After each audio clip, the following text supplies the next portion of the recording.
Consider two people at opposite ends of the human experience. One is paralyzed by failure, while the other accelerates on a wave of success. Introduce a single variable into both of their lives.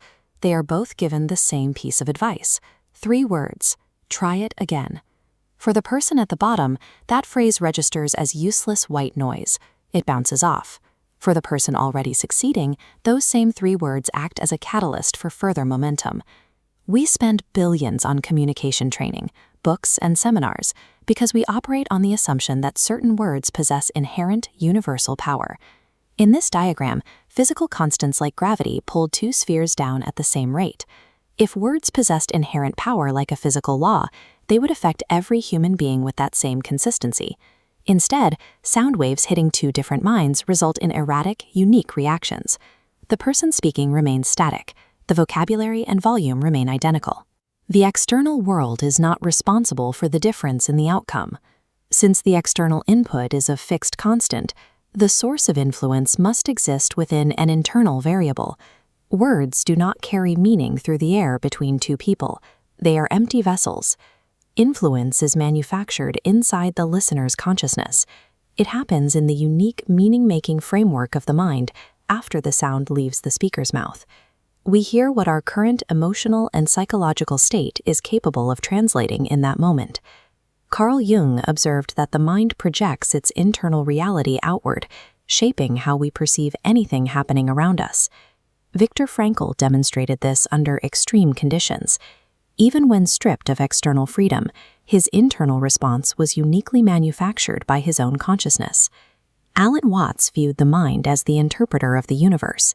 Without the receiver, the signal lacks a destination. Reality and influence are constructed by the receiver. Our internal state dictates the weight of every external impact. This rule operates in everyday life. Genuine affection often bounces off a person whose mind is not yet ready to receive it. Consider how we process fear. A terrifying stimulus hits 2 people. For one, it acts as a smothering weight. For the other, that same force acts as combustible fuel. It applies to knowledge, too. Many of us read a book at 18, closed the cover, and felt nothing. At age 30, you pick up the same physical text. This time, the ideas connect, altering your perspective. The text on the page remained the same for 12 years. The only variable that changed was the structure of your consciousness.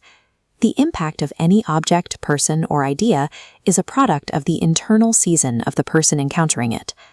This shift in perspective changes how we see growth. Wealth and authority exert pressure, but they lack the precision of a timely idea. True influence is an alchemy. It occurs when a spark enters a prepared consciousness at the right moment. Knowing this, you can stop searching for the perfect words to change your life or the lives of others. You can focus instead on cultivating mental readiness, building the capacity to recognize meaning when it arrives. The impact of these words depends on your state of mind as you watch.